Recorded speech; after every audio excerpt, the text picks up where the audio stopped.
Welcome back, you lusciously lubed up lizards. It's time for another episode of Dr. Chuck Tingle's Complete Guide to Romance, brought to you by your glorious host, Timothy Tugged Up Crustacean. Now, last time we read the first date, and now we're going to read Locking It Down. Let's get into this. I think it's going to be very exciting. Assuming that your first date goes well, you will eventually find yourself faced with a very important choice. Is this person the right long-term partner for you?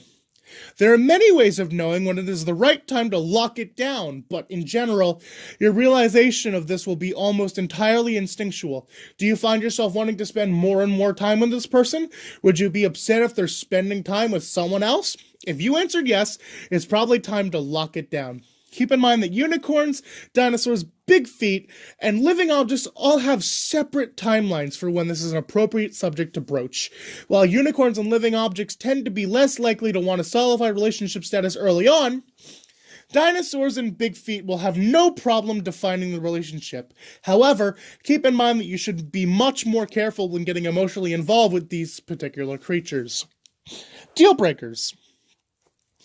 It's also very important to keep in mind that every relationship is not destined to last. Sometimes after a few dates, a couple will quickly realize that they do not have much in common with one another, or even if they do, there is one glaring problem that simply cannot be overcome. In the case of the latter, this simple insurmountable difference between you and your potential partner is called a deal breaker. When entering a new relationship, it is healthy to define what your deal breakers are before locking down things. Because, by definition, a deal breaker is something that the relationship will never be able to overcome. With this type of frictional difference between partners, you save time and energy by not entering a race that you know you can't finish. Suffice to say, knowing and understanding your own personal deal breakers is a very important thing. Sorry, I don't know what happened there. Unfortunately, these points of no compromise are incredibly personal and differ wildly from person to person. So it is simply not possible to compile an entire list. I have, however, created 3 topics that should be thoroughly investigated before moving forward in any relationship, as they are ripe for potential disagreement and possibly hardline deal breakers. Number 1. Religion. To some people, faith is a very, very important aspect of life, while to others it is a topic that is seldom thought about and almost never discussed. With all the different spiritual practices, or lack of therefore, from around the world, it is important to make sure that you and your partner are on the same page. Of course, it is very possible for a couple of completely diverse religious backgrounds to live happy lives together, but this only occurs if they are willing to be tolerant and accepting of each other's spiritual differences and choices. Some people are not capable of this, and it would be wise to discuss with your new love interest where they sit on this line. 2. Spaghetti and chocolate milk.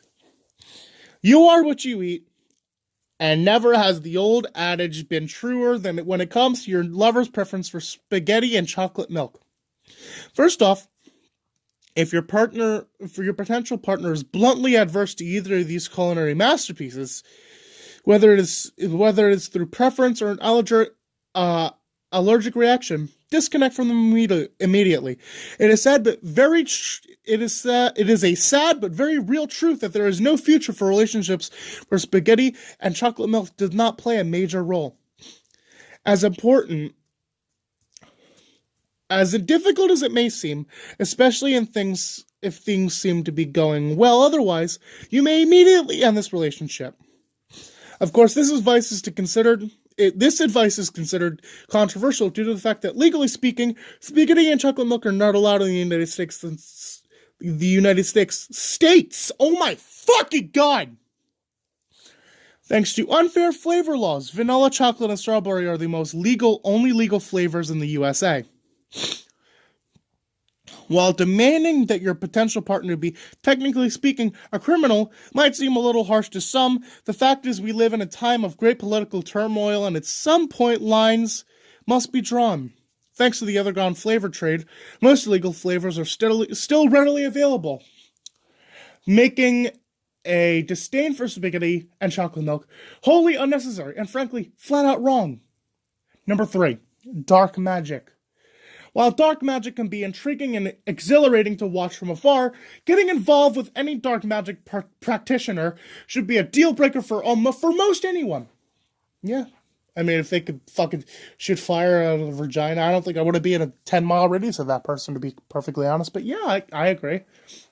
Even the lowest level practitioner of these spells can be dangerous, especially over the course of many years, while more advanced dark magic users can cast devastating high-level spells within seconds of meeting you. This is something I know all too well, having personal experience with a dark magic practitioner on my own block. Even from a few houses down, his scoundrel ways can be felt in the air. Some dark magi can be difficult to identify, making the potential of dating them even more of an issue for those trying to successfully navigate the singles market. Because of this, I have created a short list of dark magic spells. If you experience any of the following with your potential partner, they may be using dark magic. If this is the case, leave immediately and do not look back. Here is a list of dark magic spells. 1. Brain Freeze. 2. Sad Day. 3. Writer's Block. 4. Cat Stairs. Also, dog stairs. 5. Wrong Number Phone Call. 6. Foot Sleep. God damn that fucking foot sleep. Now, what is in a name? The most complicated part of any relationship is not the relationship itself, but what you call it. Boyfriend, girlfriend, husband, and wife. When it comes to romance, there are many words to define that we mean to each other. It's no surprise that the way we define ourselves and our partners can get very complicated, especially when the time comes to lock it down. This is the moment where you should truly be considering whether or not you and your partner have what it takes to be in this for the long haul, or at least to give it your best effort. We've already crossed through the minefield and obvious deal breakers, but, before the term boyfriend or girlfriend is applied, it's important to take a moment and look at your situation realistically. Is this truly something that you want, or do you feel yourself yearning for the days of fun-loving single life? If there was ever a good time to sit down and have a frank, open discussion with your partner about your needs and desires in a long-term relationship, this is it. Through this discussion, you can then decide if and how you want to move forward. During this time of discussion, you might be wondering what you should call your connection to your partner. While some prefer the term casually dating, or even the less relevant trying things out, I find that neither of these labels accurately describe this point in the dating process. Because of this, I have proposed a new term that I hope to be adopted in the popular lexicon. Indufart. Indufart is a combination of several phrases, the first being the most literal term in discussion, as a reference to the fact that you and your partner are literally discussing the future of your relationship together. The double F has been added to phonetically create a sound that reminds of toughness, because we cannot forget that this process is a truly difficult one for all parties involved. Finally, the word art has been added to the end of the effort to show that in the end of the day, real love is truly a work of art. By adopting this new word into your vocabulary, you are now the forefront of a revolution to redefine romance in a positive way for all who kiss, all who touch, and all who have ever found their hearts to be on the edge of a cliff called commitment, terrified to take the plunge. Now, I don't know about you, but I really liked that one. That actually had some genuine shit and wasn't just part of a joke. I don't even know if this is a good book. This is Terry Crews signing off. Love y'all.